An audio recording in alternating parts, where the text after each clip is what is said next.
So my other post got 4,000 views. This is Richard Hennique. He is the CEO board member right now. He was also under Ray Hennique before Ray Hennique was deceased.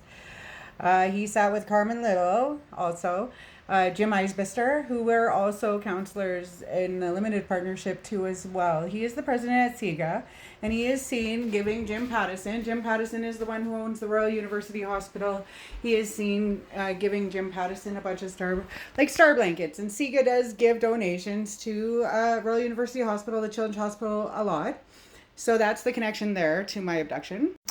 So this is Lania Hennique. It says there, counselor and administrative assistant. He was the administrative assistant to Larry Hennique while he sat on the trustee committee at ACTAV, our general partners, right? So he was part of everything that was decided to as well. And you will also see on the committee list that he appears at ACFS and the health center, both places where I was assaulted. When I asked for help, they refused to help us. He would have been privy to all of that too as well.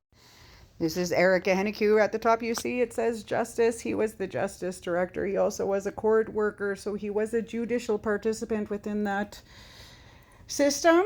So he would have arranged that secret meeting with the RCMP, and yes, so that's that connection with injustice. Thank you. This is the governance director's report. When I tried to run in the election, it was Belinda Nelson who put out publicly that I was not a member and I was not allowed to run in that election. And yeah, so I did get a hold of INAC here in Saskatchewan. It was a Montgrand that told me that the chief and council didn't have the authority to make anybody a member.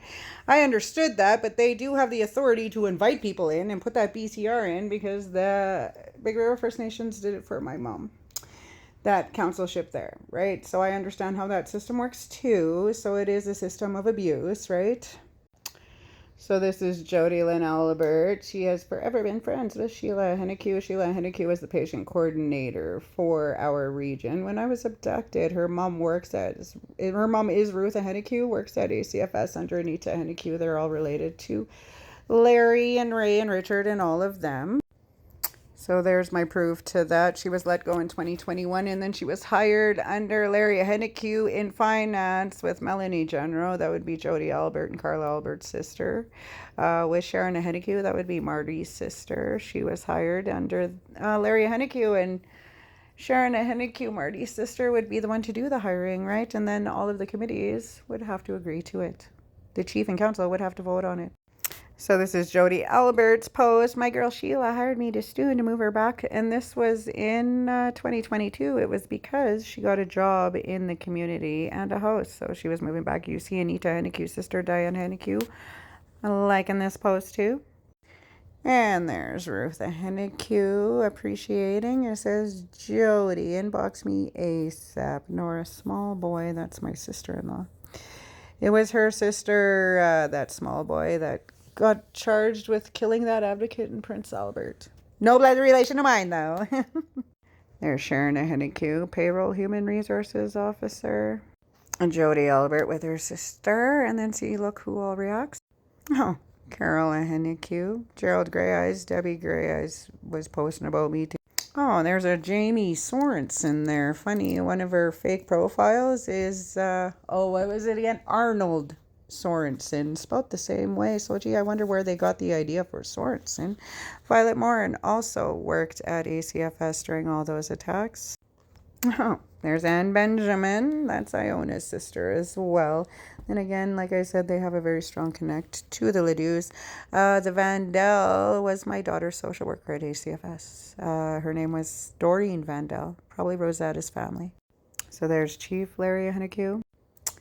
There's Iona at the bottom. They're laughing along with Carla Albert and all of our enemies, right? Oh, there's Councillor Lania Hennique. I've showed you all of him, and, he would not help us either. Oh, and there's Jody Albert. That's Carla Albert's sister. There's SIGA. That's Richard Hennique honoring Jim Pattison.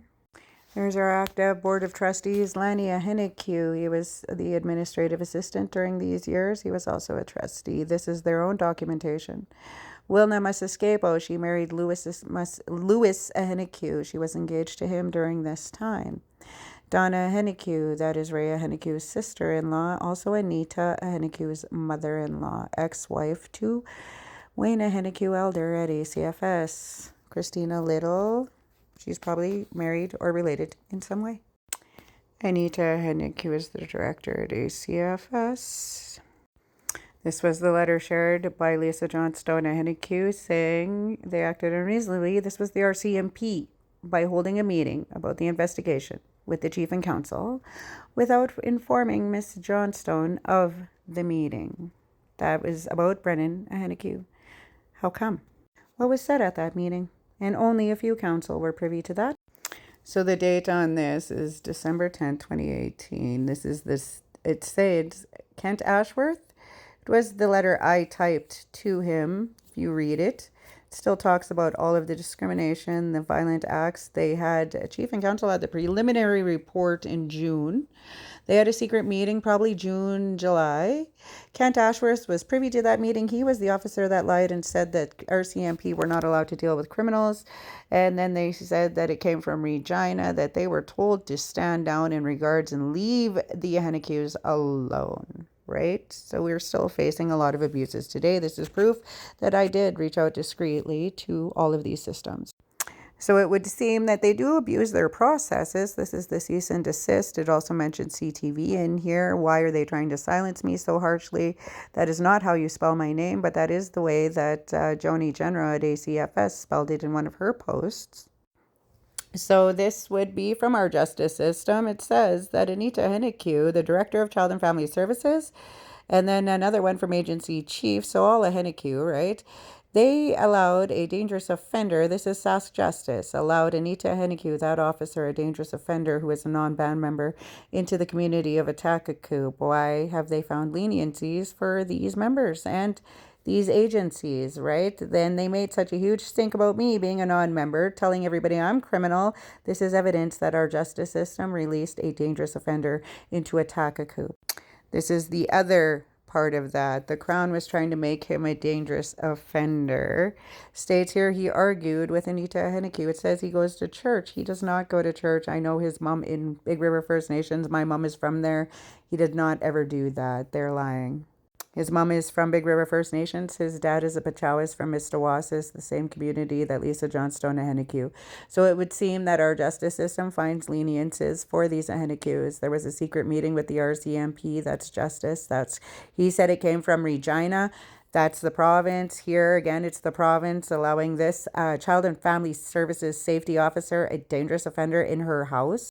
So like I said, this was May 13, 2018. She claims the cops were coming to warn them and make them victims. They had a warrant out for their arrest the day of May 10th, and the cops were on their way to exact that warrant. And they were also there to ask for the cell phone because they would have the technology to locate the phone. The father states something about rereading the messages on Messenger. They tampered with documents within the inquest from the phone itself. Sask Justice was aware of that too, so it seems Sask Justice has worked to keep secrets for this band and their partners, and this is why. This is the receipt to my abduction. You see all the information there. I asked to go home at 5:30. They called me an ambulance at 10 to 6. That's 17:52. They then tried to charge me for it, right? Sheila Hennique, the patient coordinator, these are her duties. Communicating with patients about their status and condition, right? Face-to-face conversation, managing patients' account with contact information, insurance, financial information, scheduling patients' visits and answer questions. So she was in charge of my person that time and yes, overtook everything. And there is Carmen Little, that is the CEO of ACDEV, and at the time he gave me permission. He said, do whatever you feel you have to do. There they are, shaking hands. Paul Merriman, he was the Minister at Social Services, Minister at Health when I was assaulted and the cover-ups began. There's Carmen Little at AC Developments. He gave me permission when I asked him for help. He refused me permission. He said, do what you need to do to deal with this situation. He knew I couldn't afford a lawyer, so when I started to post, that's when they started coming after me with defamation. And he absolutely refused, being the head counselor, working with Larry, working with all these people. This is all that line of communication. He gave me permission to post on social media. I did not give anybody permission to be defaming me on social media. Thank you.